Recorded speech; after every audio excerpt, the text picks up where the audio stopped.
안녕하십니까. 안녕하십니까. 오랜만에 오랜만은 아니고 어쨌든 작년에 갔던 아재 죽지도 않고 또 돌아온 이유가 얼마 전에 큰일이 한 번 있어서 이렇게 또 모인 거죠. 그렇죠. 아주 큰일입니다. 네네. 현재 진행형이기도 하고요. 네네. 지금 이스라엘의 공격을 당했죠. 네. 하마스가 진짜 뭐 이스라엘도 이렇게 갑자기 벌어지려고는 생각 못했을 건데 뭐 많은 뭐 예측이나 이런 것도 없이 완전 기습을 당했죠. 그렇죠. 그것도 이스라엘의 휴일인 안식일인 토요일 날 당했습니다. 지난 토요일 날. 네.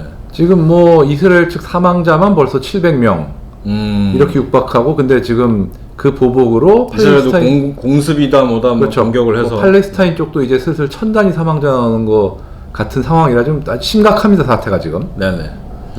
뭐 여러 가지 그거에 대해서 뭐 얘기할 게 많긴 한데 앞으로 어떻게 보면 이제 이스라엘 지상군 IDF가 지상작전을 시작했으니 사실상 뭐 일주일 안에 가자 지구는 점령되지 않을까 싶긴 하거든요.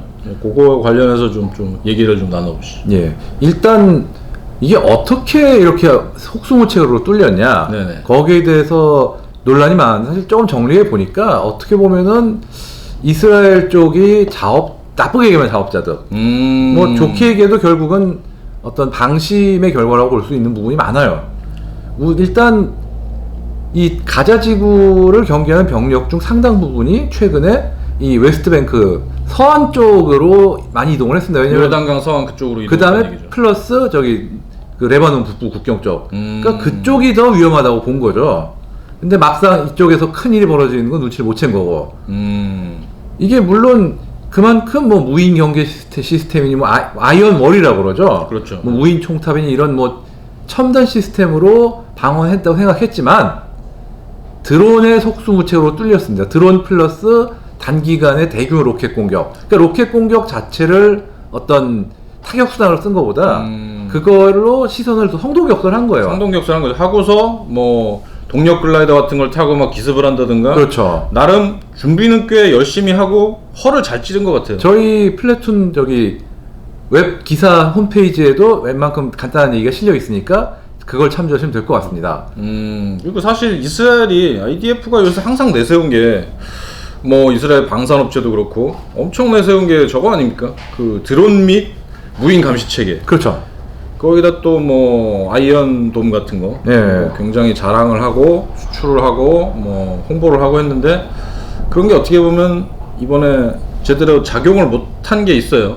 그걸 보면 사실 이게 작용을 못했다라기보다는 혹시 인간의 자만 아이언돔 같은 경우는 어떻게 보면은 어떤 자꾸 뭐 우리나라 언론들은 이건 작동이 왜 안 했냐 뭐 이런 식으로 자꾸 기기의 결함이 문제를 몰고 가는데, 네네. 이게 그 아이언돔이 이스라엘군에 10개 포대니까 맥시멈으로 잡아도 동시에 수습이 가능한 발수, 그러니까 요격 가능한 발수가 800발이에요. 그것도 요격 미사일 한 발로 이렇게 하나를 잡았다는 그런 아주 긍정적인 상황 아래. 그렇죠. 네. 실제로는 그렇게 안 돼요. 그러니까 맥시멈 800발이 되는데 겨우 20분이라는 짧은 시간 안에 5,000발을 쐈어요. 5,000발을 기습발사. 그렇죠. 이제 그러니까 이스라엘의 아이언돔 지금 편집 분야에서 10대라고 얘기를 하셨는데 보통은 10개 포대. 10개 포대인데 보통 6개 포대를 돌리고 4개를 리저브로 놓거나 그렇죠. 하는 경우가 많기 때문에 그런 상황에서 그 하마스 쪽의 주장이 맞다고 가정을 하고 얘기를 한다면 걔네가 5,000발을 샀다 그러거든요, 첫날. 지금 이스라엘이 보수적으로 추정해도 2,500발은 최소예요. 네. 근데 사실은 거의 다 막아낸 거는 맞습니다. 그러니까 그러나 이제 캐퍼를 확실히 초과하는 거였기 때문에 이제 못 막은 게 있고 그 도심에 착탄이 것도 맞기는 한데. 그러니까 즉 그 아이언돔의 당시 발사할 수 있는 발수 안에서 요격은 효과적으로 했는데 그 상대가 그걸 압도하는 용어를 쐈다는 게 문제인 거예요. 그것 때문에 이제 피해가 나다 보니까 뉴스 장면에 그게 보도가 되고 그것 때문에 이거 봐라 결국 실패한 거 아니냐라는 여론과 뭐 이스라엘 현지에서도 아무래도 뭐 말은 나오겠죠. 그렇죠. 피해가 계속 났으니까. 네. 근데 이스라엘 현지에서 아이언돔이 쓸모가 없다라는 내용이 조금 더 무게가 실리거나 그러지는 않더라고요. 그렇죠. 해외 언론이 오히려 그거에 설레발을 좀 치고 있죠. 설레발을 좀 치는 사실 거죠. 어떻게 보면은 이게 아이언돔의 문제라기보다는 이스라엘이 아이언돔 때문에 좀 가자지구 일대에 대한 어떤 경계태사 이런 게 아이언돔도 그 약간 느슨해지는데 일조를 했다고 보는 게 약간 마지노선 효과를 냈군요. 이게 그동안 요격 효과가 높은 편이다 보니까 이게 팔레스타인에서 할 수 있는 게 그동안은 그 정도밖에 없다는 인식이 크다 보니까 아 이거 있는데 우리가 왜 이렇게 걱정을 해야 되지? 그러다 보니까 로켓 공격해도 막 지역 주민들 지붕 올라와서 구경하고 있고 요격하는 거 보고 전에 보면 뭐 아이언돔이 요격하는 거 영상으로 찍으면서 막 그렇죠. 붙이고 그런 것도 많았죠. 그런 어떤 불감증 생겼던 부분들이 있는데 어떻게 보면 그런 식으로 인식의 문제가 더 크다고 봐요. 저는 어떤 기술의 문제보다는 결국 자만심이 사태를 키웠다라는 부분이 있고 예. 그 부분도 있고 그리고 또 드론 대비책 부분도 네네. 제 생각에는 물론 드론이 기술적으로 포착 힘든 건 맞지만 하마스가 드론을 가지고 그 정도의 공격을 하리라 예상을 못했다는 것도 어떻게 보면은 아, 쟤네가 해봤자 얼마나 하겠어라는 어떤 자만. 드론 대 드론 공격에서 뭐랄까 그 좀 거기서도 자만이 들어갔군요. 그럴 드론으로 것 같아요. 예. 가자지구를 계속 감시는 하고 있었는데 뭐 땅 밑에 숨어서 하는 거 그것까지는 다 볼 수는 없으니까요.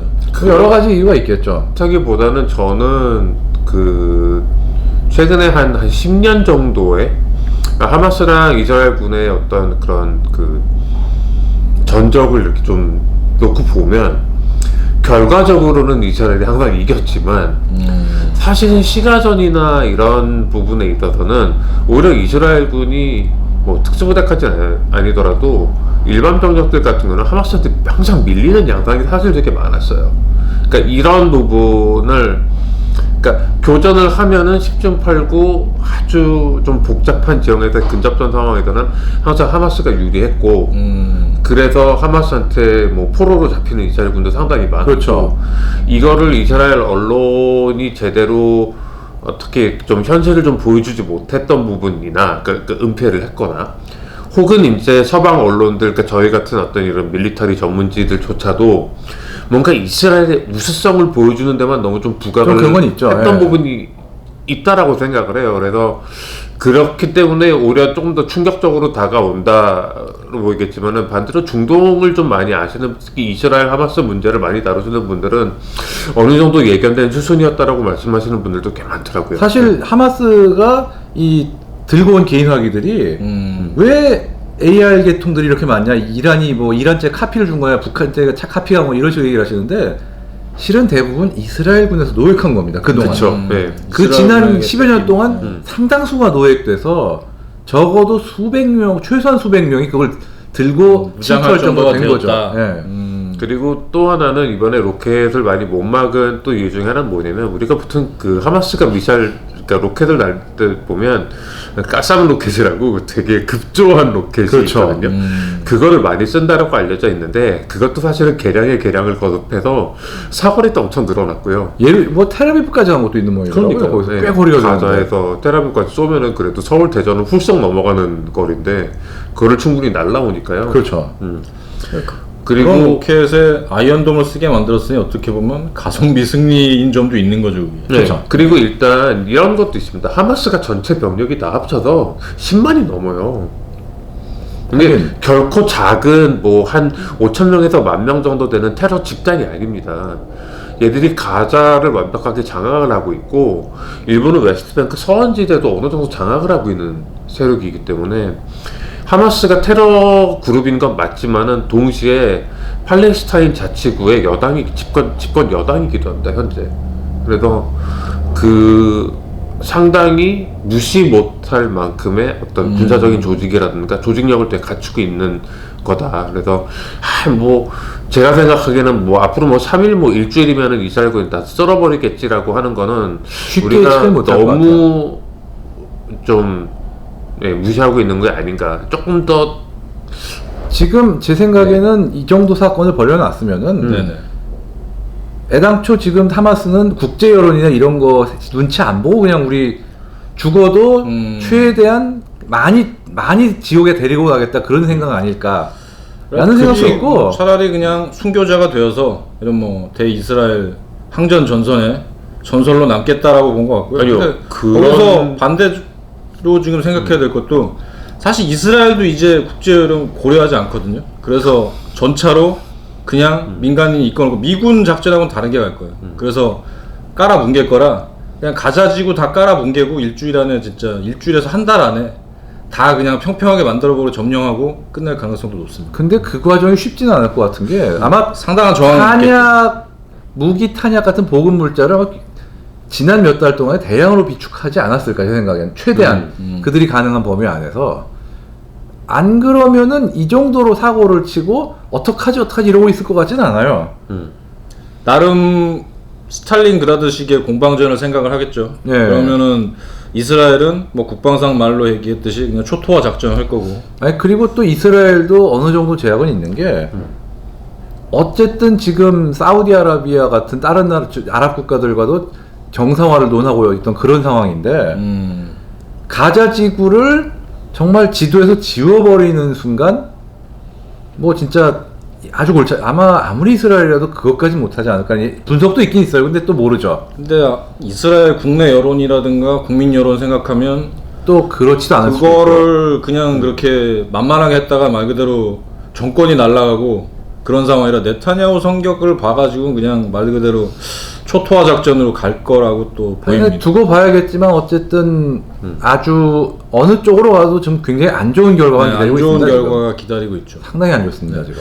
그래서 요거는 뭐 한 번으로 끝날 것 같지는 않아가지고 조만간에 다시 한번 뭐 편집부에 모이든가 해서 다시 한번 또 말씀을 진행 상황 보고 나눠보도록 하겠습니다. 알겠습니다.